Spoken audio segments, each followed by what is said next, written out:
Continuing to follow breaking news, multiple grass fires burning all across southeastern Colorado. Let's take a look at some. The largest right now, this is east of Los Animas in Bent County, again forcing people to evacuate from their homes. Ann Boswell with Colorado News Your Way is joining us on the phone. And Ann, where are you? What can you tell us about the situation in Bent County right now?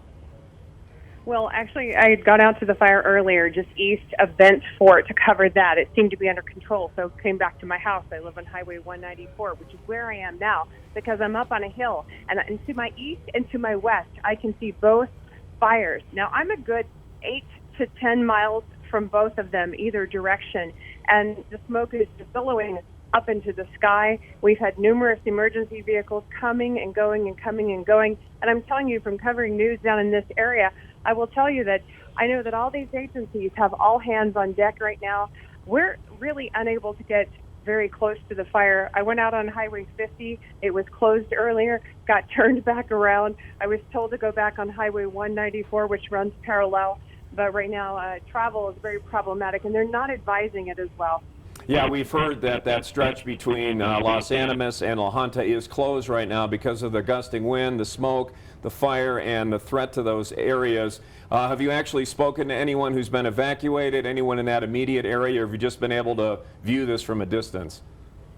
I viewed it from a distance, but one thing that I can tell you is I have spoken to the Bent County Fair Board President, Tina Godfrey, and they've gone through the proper channels to get the okay for folks to bring evacuated animals, large animals like horses and livestock, to the Bent County Fairgrounds, and that's in Los Animas.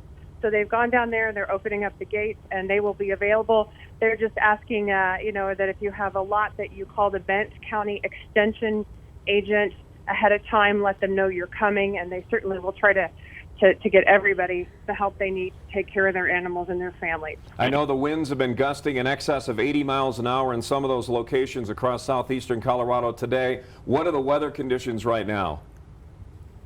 Right now it's extremely dry out here, extremely dry. In fact, we live in the country as well, and so I'm doing this report from my 1890s farmhouse, looking at all the brush around our home, kind of wondering if we're going to be safe.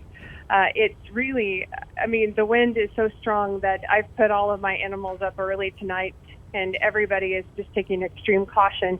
I've seen people who don't get out there on the highway that drive 65 driving very slow, because it is difficult the way the winds are whipping. If you've got a high-profile vehicle and it's just so incredibly dry. The interesting thing about this fire is I was looking back on my memories of news coverage, and it was almost to the date that there was the same fire in that same location at the river bottom east of Los Animas. So this has always been a problematic time of year, and it continues to be so, especially with some of these rural fire departments being so small. It's just all hands on deck.